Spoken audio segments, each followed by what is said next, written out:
ربكما تكذبان.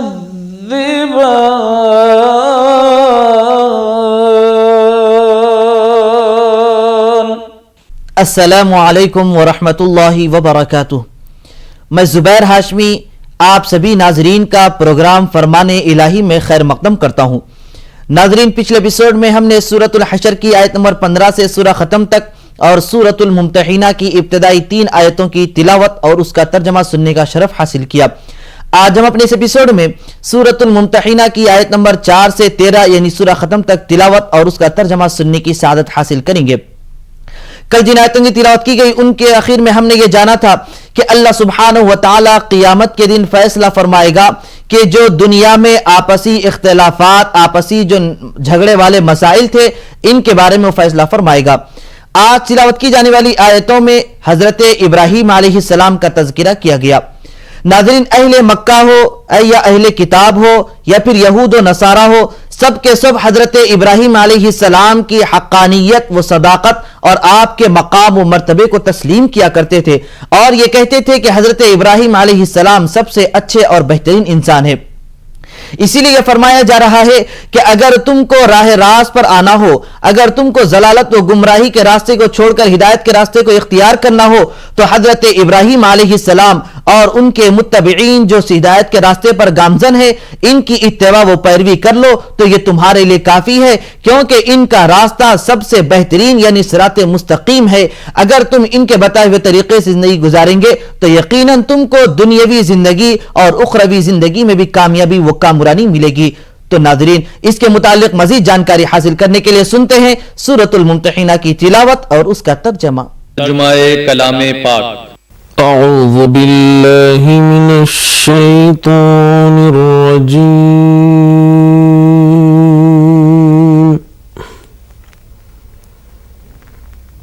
بسم اللہ الرحمن الرحیم.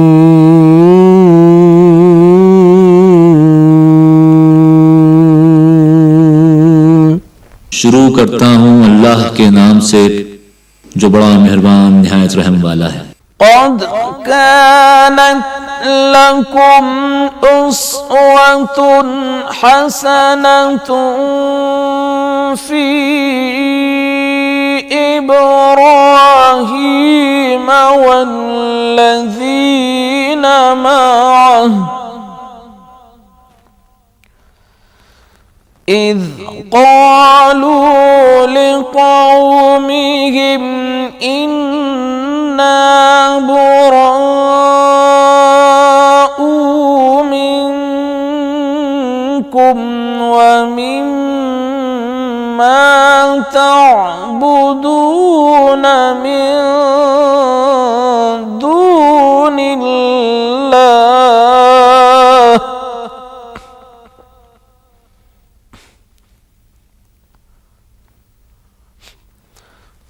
كفرنا بكم وبدا بيننا وبينكم العداوة والبغضاء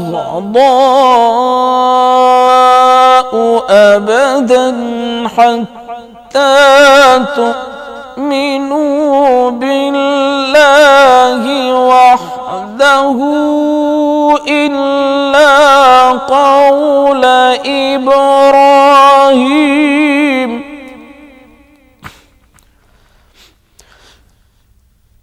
إلا قول إبراهيم لأبيه لأستغفرن لك وما أملك لك من الله من شيء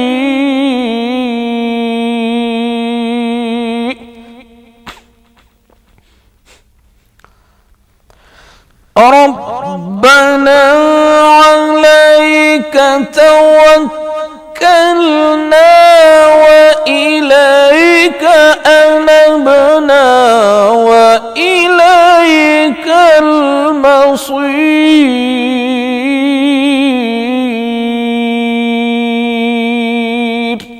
تمہیں ابراہیم اور ان کے رقا کی نیک چال چلنی ضرور ہے جب انہوں نے اپنی قوم کے لوگوں سے کہا کہ ہم تم میں سے اور ان بتوں سے جن کو تم خدا کے سوا پوجتے ہو بے تعلق ہیں اور تمہارے معبودوں کے کبھی قائل نہیں ہو سکتے، اور جب تک تم خدا واحد پر ایمان نہ لاؤ تم میں ہمیشہ کھلم کھلا عداوت اور دشمنی رہے گی۔ ہاں ابراہیم نے اپنے باپ سے یہ ضرور کہا کہ میں آپ کے لیے مغفرت مانگوں گا اور میں خدا کے سامنے آپ کے بارے میں کسی چیز کا کچھ اختیار نہیں رکھتا۔ اے ہمارے پروردگار، تجھی پر ہمارا بھروسہ ہے اور تیرے ہی طرف ہم رجوع کرتے ہیں اور تیرے ہی حضور میں ہمیں لوٹ کر آنا ہے۔ ربنا لا تجعلنا فتنة للذين كفروا واغفر لنا ربنا إنك أنت العزيز الحكيم۔ اے ہمارے پروردگار، ہم کو کافروں کے ہاتھ سے عذاب نہ دلانا، اور اے پروردگار ہمیں معاف فرما، بے شک تو غالب حکمت والا ہے۔ لقد كان لكم فيهم أسوة حسنة لمن كان يرجو الله واليوم الآخر ومن يتول فإن الله هو الغني الحميد۔ تو مسلمانوں کو یعنی جو کوئی خدا کے سامنے جانے اور روز آخرت کے آنے کی امید رکھتا ہو اسے ان لوگوں کی نیک چال چلنی ضرور ہے، اور جو روئے گردانی کرے تو خدا بھی بے پرواہ اور سزاوار حمد و ثنا ہے۔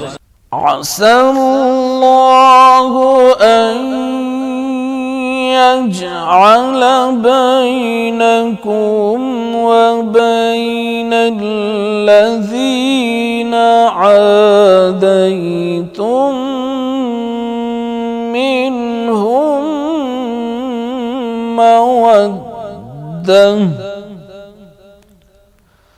والله قدير والله غفور رحيم۔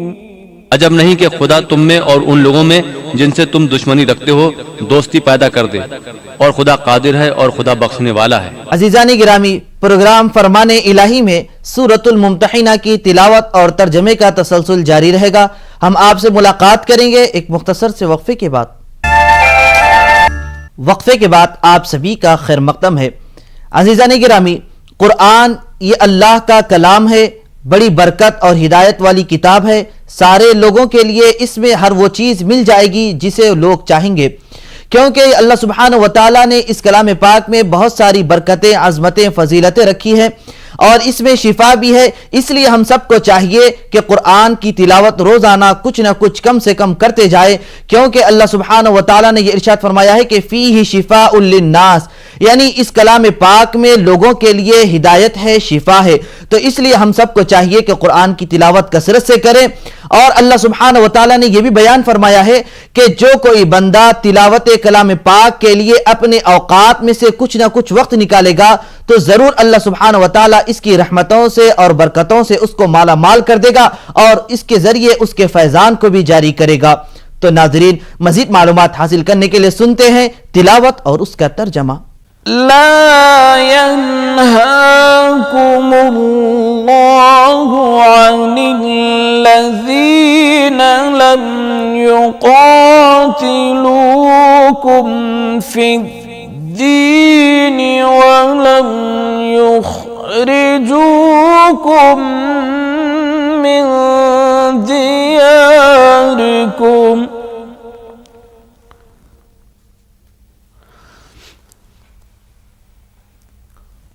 وَلَن يُخْرِجُوكُم مِّن دِيَارِكُمْ دياركم أن تبروهم وتقسطوا إليهم إن الله يحب المقسطين.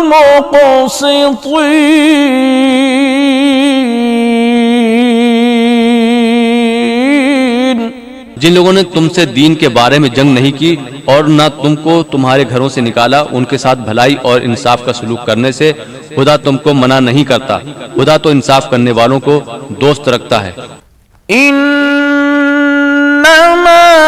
ينهاكم الله عن الذين قاتلوكم في الدين وأخرجوكم من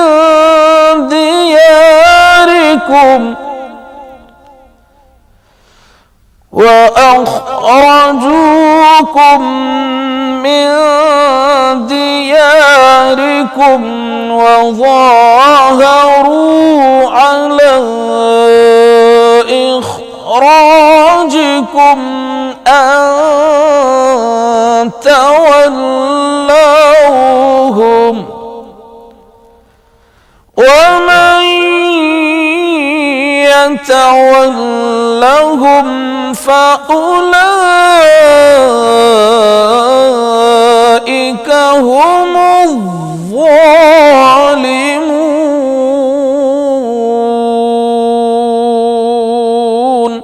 خدا انہی لوگوں کے ساتھ تم کو دوستی کرنے سے منع کرتا ہے جنہوں نے تم سے دین کے بارے میں لڑائی کی اور تم کو تمہارے گھروں سے نکالا اور تمہارے نکالنے میں اوروں کی مدد کی، تو جو لوگ ایسوں سے دوستی کریں گے وہی ظالم ہیں. يا أيها الذين آمنوا إذا جاءكم المؤمنات مهاجرات فامتحنوهن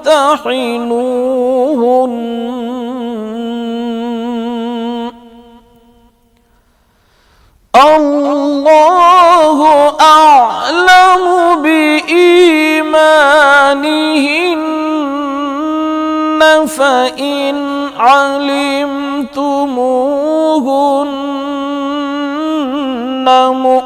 مؤمنات فلا ترجعوهن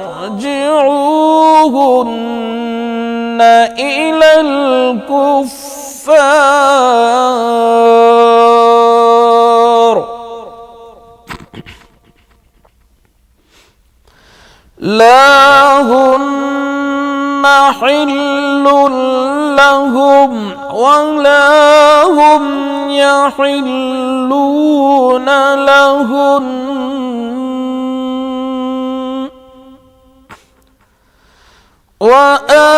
وآتوهم ما أنفقوا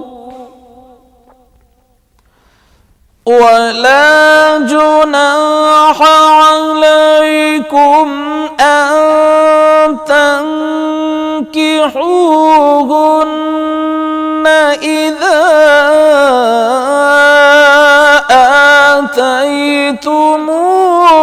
آتيتموهن أجورهن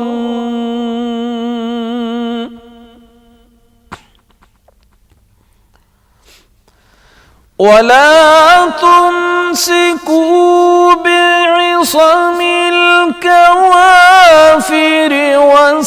واسألوا ما أنفقتم وليسألوا ما أنفقوا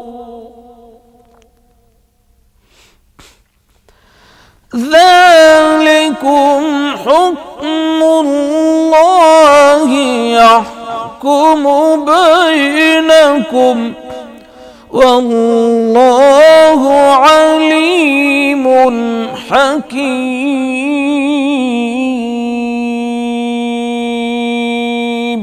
مومنو، جب تمہارے پاس مومن عورتیں وطن چھوڑ کر آئیں تو ان کی آزمائش کر لو، اور خدا ان کے ایمان کو خوب جانتا ہے۔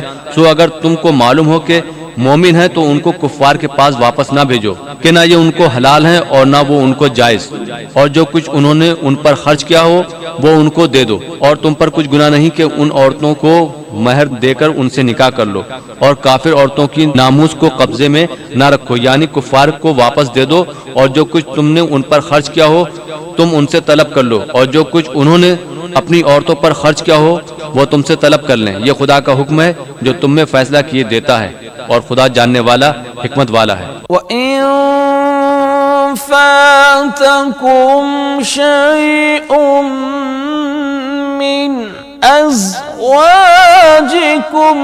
إِلَى الْكُفَّارِ فَعَاقَبْتُمْ فَآتُوا الَّذِينَ ذَهَبَتْ أَزْوَاجُهُمْ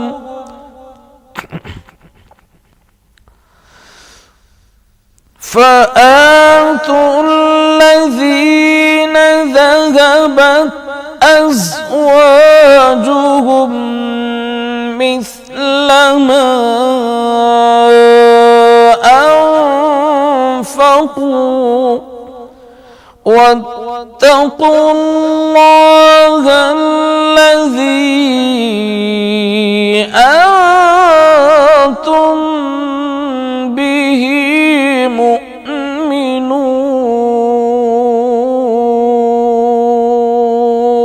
تمہاری عورتوں میں سے کوئی عورت تمہارے ہاتھ سے نکل کر کافروں کے پاس چلی جائے اور اس کا مہر وصول نہ ہوا ہو تو پھر تم ان سے جنگ کرو، اور ان سے تم کو غنیمت ہاتھ لگے تو جن کی عورتیں چلی گئی ہیں ان کو اس مال میں سے اتنا دے دو جتنا انہوں نے خرچ کیا تھا، اور خدا سے جس پر تم ایمان لائے ہو ڈرو۔ عزیزانی گرامی، پروگرام فرمان الہی میں سورۃ الممتحنہ کی تلاوت اور ترجمے کا تسلسل جاری رہے گا۔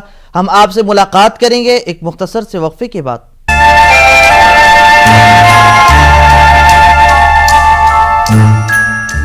دوبارہ آپ سبھی کا خیر مقدم ہے۔ ناظرین گرامی، قرآن میں اللہ سبحانہ و تعالی نے خواتین کے حقوق کو بتلایا ہے۔ خواتین اور ان کا مقام و مرتبہ کیا ہے تو اللہ سبحانہ و تعالی نے بیان فرمایا ہے کہ ان کا مقام و مرتبہ بہت ہی بلند و بالا ہے، اور یہاں پر خواتین کو یہ درس دیا جا رہا ہے کہ وہ اپنے اخلاق و کردار کے ذریعے معاشرے و سوسائٹی کو بہتر سے بہتر بنائے، کیونکہ یہ معاشرے کے لیے ایک زینت بن کر رہ جاتی ہے۔ تو اس لیے ہر خاتون کو یہ چاہیے کہ وہ اپنے اوپر یہ لازم کر لے کہ بہترین اخلاق لوگوں کے سامنے پیش کرے تاکہ اپنے آپ کو ایک بہتر سے بہتر خاتون بنائے۔ تو ناظرین، مزید معلومات حاصل کرنے کے لیے سنتے ہیں سورۃ الممتحنہ کی آخری آیتوں کی تلاوت اور اس کا ترجمہ۔ یا ایھا النبی اذا جاءک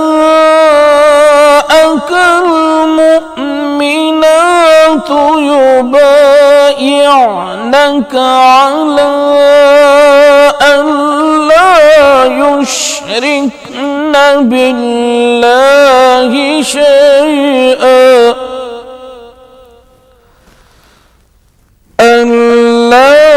يشركن بالله شيئا ولا يسرقن ولا يزنين ولا يقتلن أولادهن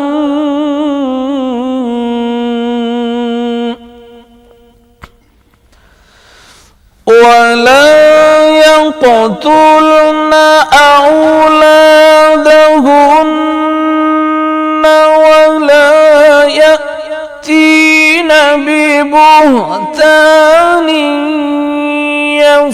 يفترينه بين أيديهن وأرجلهن لك في معروف فبايعهن واستغفر لهن الله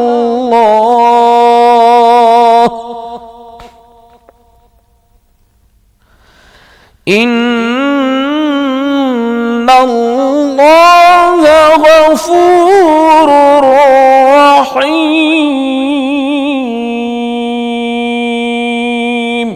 اے پیغمبر جب تمہارے پاس مومن عورتیں اس بات پر بیعت کرنے کو آئیں کہ خدا کے ساتھ نہ تو شریک کریں گی اور نہ چوری کریں گی، نہ بدکاری کریں گی، نہ اپنی اولاد کو قتل کریں گی، نہ اپنے ہاتھ پاؤں میں کوئی بہتان باندھ لائیں گی، نہ نیک کاموں میں تمہاری نافرمانی کریں گی، تو ان سے بیعت لے لو اور ان کے لیے خدا سے بخشش مانگو، بے شک خدا بخشنے والا مہربان ہے. يا أيها الذين آمنوا لا تتولوا قوما غضب الله عليهم قد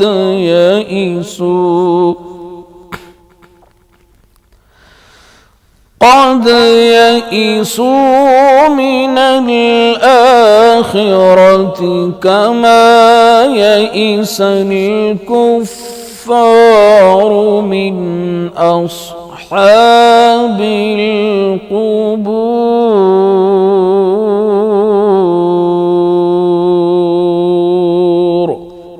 صدق الله العظيم.